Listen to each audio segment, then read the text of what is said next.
তুই আমি সাথে। ও শুভশ্রী দীর্ঘদিন পর ধূমকেতু সিনেমার মাধ্যমে বড় পর্দায় ফিরেছেন। সিনেমাটি 10 বছর আগে হলেও এখনও এটি প্রেক্ষাগৃহে দাপটের সঙ্গে চলছে।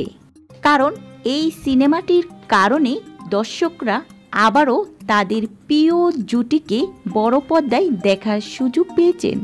ধূমকেতু মুক্তির পরেই টলিউডের জনপ্রিয় জুটি দেব ও শুভশ্রীকে ঘিরে নতুন বিতর্কে ঝড় দেখা দিয়েছে। সম্প্রতি দেবের একটি মন্তব্যকে কেন্দ্র করে শুভশ্রী এবং তার দর্শকদের মধ্যে তুমুল প্রতিক্রিয়া দেখা যায়। আর শুরু হয়ে যায় দেবকে নিয়ে সমালোচনার ঝড়।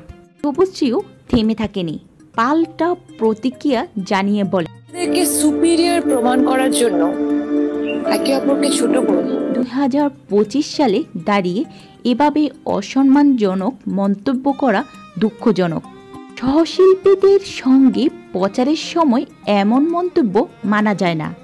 শুভশ্রীর এ ধরনের কথায় স্পষ্ট বোঝা যায় এ ধরনের মন্তব্যকে গ্রহণযোগ্য মনে করছেন না তিনি এবং তার প্রতি সঠিক সম্মান বজায় রাখার দাবিও জানিয়েছেন তিনি।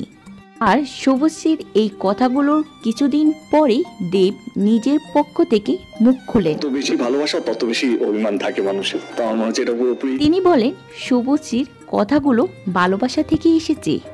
পুরো 1 ঘন্টা ইন্টারভিউতে সে শুধু আমাকে নিয়ে বলেছে। আমি মনে করি সে ভালোবাসা আবেগের থেকে এসব কথাগুলো বলেছে। আর আমি কোথাও বলিনি যে ওর মা হওয়ার কারণে সারল্য নেই। আমি কেবল বলেছি আমাকেও আগের মতন দেখা যায় না, বিষয়টি ভুলভাবে চড়ানো হয়েছে। এছাড়াও দেব জানায় এসব বিতর্কের পর দেব ফোন করে শুভশ্রীর সঙ্গে যোগাযোগ করেন।